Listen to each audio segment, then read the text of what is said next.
So very good morning, my dear students. I'm warm welcoming you to the online classes of Raghu International Schools, Class 7, Subject Computer. Topic: What is CPU, core and types and differences, and computer memory units. चलिए इसे थोड़ा briefly समझ लेते हैं। पहले हम पढ़ेंगे computer के कुछ अमेजिंग फैक्ट्स के बारे में। The first electronic computer ENIAC, जैसे कि आप जानते हैं, electronic numerical integrated and computer, weight more than 27 tons and took up 1800 square feets.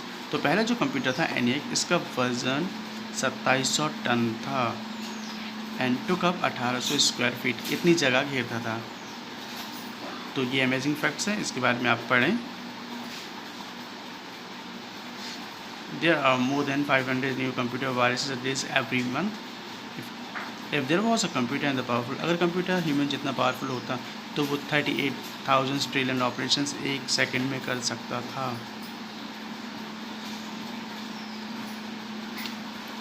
तो ये अमेजिंग फैक्ट्स मैं यहीं पे छोड़ता हूँ। आई होप आप अच्छे से पढ़ लेंगे। हम आगे बढ़ते हैं हमारे टॉपिक की ओर। What is a computer storage units? Computer storage units in the form of 1 and 0. There are different types of storage such as memory, hard disks, USB drives, etc. Computer memory units are bit, byte. सबसे छोटी computer की memory unit होती है वो bit होती है। अब memory unit क्या होती है? अब computer for suppose if you have something in the physical, तो उसका कोई वेट होता है। अगर कंप्यूटर की अगर मेमोरी है, कोई फाइल है, डाटा है, तो वो उसका जो वेट होता है, उसकी जो कैपेसिटी होती है, उसे हम स्टोरेज यूनिट कहते हैं। तो इसे हम स्टोरेज यूनिट कहते हैं। स्टोरेज मतलब उसकी जो कैपेसिटी होती है वो स्टोरेज यूनिट में होती है। अब इसे नापा कैसे जाता है? हम इस किलो तो में नहीं नाप सकते, ना ही ग्राम में नाप सकते, तो इसकी अलग से यूनिट्स होती हैं। Byte, bit, KB, MB, GB, TB, PB, EB, ZB और वाईबी, ये कंप्यूटर की यूनिट्स होती हैं। मान लो ये समझ लो कंप्यूटर के भार को हम जो कंप्यूटर भार है, सॉफ्टवेयर जो भार है, उसकी कैपेसिटी को अगर नापते हैं तो बिट बाइट में नापते हैं। और जो हम कोई फिजिकल चीज़ होती है हम किलो में नापते हैं। कोई लिक्विड है तो उसे लीटर्स में नापा जाता है, लेकिन कंप्यूटर की फाइल की कैपेसिटी को यूनिट्स में नापा जाता है, मेमोरी यूनिट्स। कंप्यूटर की मेमोरी यूनिट्स आप इससे देख सकते हैं। अगर हम ग्राम की बात करें तो सबसे छोटा ग्राम होता है। अगर हम कंप्यूटर में बात करें तो उसकी सबसे छोटी यूनिट होती है बिट, उसका निबल, फिर byte, kilobyte, megabyte, gigabyte, terabyte, petabyte, exabyte, zettabyte और योटाबाइट, ये सब कंप्यूटर की यूनिट्स होती हैं। सबसे बड़ी यूनिट अगर कंप्यूटर की अभी ये जो है वो योटाबाइट है। तो इसे आप ध्यान से रखें। 8 bit is equal to 1 byte होता है। उसके बाद किलोबाइट होती हैं, जो कि 1024 बाइट्स मिलके एक केबी बनाते हैं, और 1024 केबी मिलके 1 एमबी बनाते हैं, और 1024 एमबी मिलके 1 जीबी बनाते हैं, और 1024 जीबी मिलके 1 टीबी बनाते हैं, टेराबाइट। ऐसे ही कंप्यूटर यूनिट आगे बढ़ती जाती हैं। इसे आप अच्छे से याद कर लें। कंप्यूटर की सबसे छोटी यूनिट और सबसे बड़ी यूनिट। अब हम बात करने वाले हैं जो कंप्यूटर का है, what is core. Core CPU के अंदर होता है। फॉर सपोज हमारी जो बॉडी है उसे हम बोलते हैं ह्यूमन बॉडी। कंप्यूटर को जो हमारा जो दिमाग है उसे हम दिमाग बोलते हैं। कंप्यूटर को जो दिमाग होते हैं उसे हम बोलते हैं CPU. That is a mind of the computers. अब हमारे जो हाथ हैं, 2 हैं, 3 हैं, पैर, ये हमारे काम पार्ट्स हैं। ऐसे कंप्यूटर की स्पीड कोर में नापी जाती है। कोर मतलब कंप्यूटर के हाथ काम करने की ज़्यादा क्षमता। कंप्यूटर में अगर ड्यूल कोर है,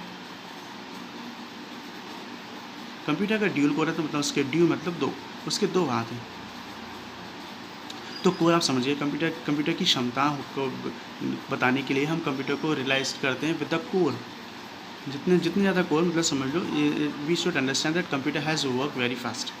जितने ज़्यादा कोर मतलब कंप्यूटर उतनी वर्क फास्टली करेगा। चलिए इसे देख लेते हैं कोर क्या होते हैं।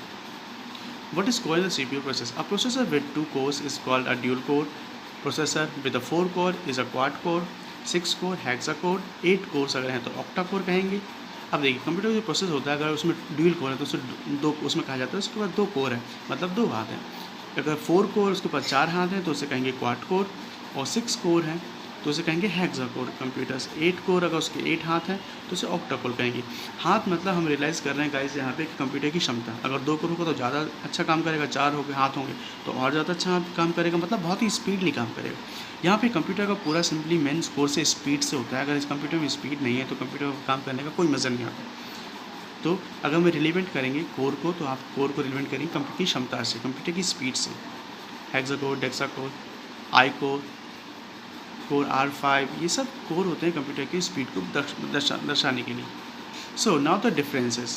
single core, dual core or quad core. CPU contains only one core in the processor is a different operations, which was the very first type of CPU used back in 1970. It is still used in the many machines such as some smartphones. So dual core CPU is in the processor with the two cores in a single IC. These cores act as a single unit, but they will each have their own controller and cache, allowing them to perform faster than single. जैसे बताया इसमें single core है तो ये उतनी अच्छे से काम करेगा. शेड्यूल कोर है तो 2 हाथ है तो उतने अच्छे से काम करेगा. क्वाड कोर मतलब 4 हाथ है तो उससे अच्छे से काम करेगा. तो हम सेशन यहाँ पे ख़त्म करते हैं. आई होप आपको single unit, single core, dual core और क्वाड कोर समझ में आया होगा.